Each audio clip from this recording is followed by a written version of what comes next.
Hello everyone, I am Rashika Kapoor, your coding instructor. Students, in today's class we'll be learning about the chapter number 1, that is Introduction to IoT and Data Storage. That comes under Embedded Systems. What is IoT, students? IoT refers to Internet of Things. It describes the huge network of physical objects or things that are embedded with sensors or softwares that makes the automated machines. Basically, students, IoT refers to the system of interconnected and interrelated objects that transfer the information over the wireless networks without the human intervention. Why do we need IoT? IoT basically makes the devices smart. It aims to develop the internet connectivity so that the daily purpose devices makes the devices smart and handy for the users. Then we have the need of IoT in different sectors. Why do we need IoT and where do we need IoT? We have covered why do we need IoT. Let's focus where can we need IoT in our sectors. The major users of IoT is medicine and healthcare. How? We'll see. The major user of IoT applications is healthcare and medicine as it helps the users to gather the statistical data and further control and automate the medical process. How IoT is used in BI? IoT devices are embedded in machines that generate a large amount of data that is currently being used as business intelligence tools.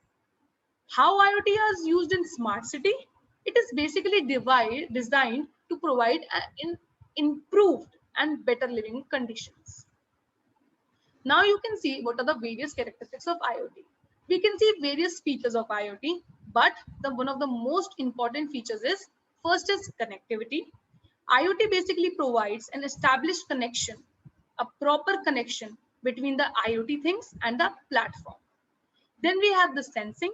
IoT basically detects and measures the changes in the environment and update their status on the device. Then we have the intelligence.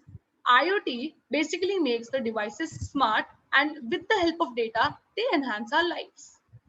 Now students, safety. As you know that there is a lot of data that is saved in IoT devices. It provides proper safety with proper laws made for the safety of the data of the users. Now students, whatever things in IoT are there, it should be connected to the infrastructure. If it is not connected to the infrastructure, then it doesn't make any sense. An IoT setup shall be able to handle all the massive expansions. An IoT device should have separate IP address. Now, if you want to learn any architecture, note one thing that an architecture can never be homogeneous in nature. It always should be heterogeneous. Now we learn about the architecture of IoT. Students, as you can see, there are 4 parts here. The first stage includes the sensors and the actuators, that is the sensing layer of IoT. Here it is the device, that is the networking layer of IoT. Here it is gateway, that is the data processing layer of the IoT. And here it is cloud, that is the application layer of the IoT. Now, the first stage consists of wireless sensors and actuators. What are wireless sensors, students? Wireless sensors are basically devices that provide information through wireless links. And what are actuators? Actuators basically work in the reverse direction of sensors. The second stage, that is the data processing layer, that is the network layer, sorry, includes the data aggregation systems and analog to digital data conversion. Basically, all the data aggregation functions and data conversions are performed in this layer. Then we have the data processing layer where the HIT systems come into the picture. All the pre-processing of the data is made in this layer before the data moves to the center or the cloud or to the application layer. Students, the fourth layer, that is the application layer, which includes the cloud, is basically the management stage of the IoT device. It basically manages the data and is used by the end users such as healthcare, ministry, etc. Now you can see, students, what IoT does. IoT makes a device connected to the world.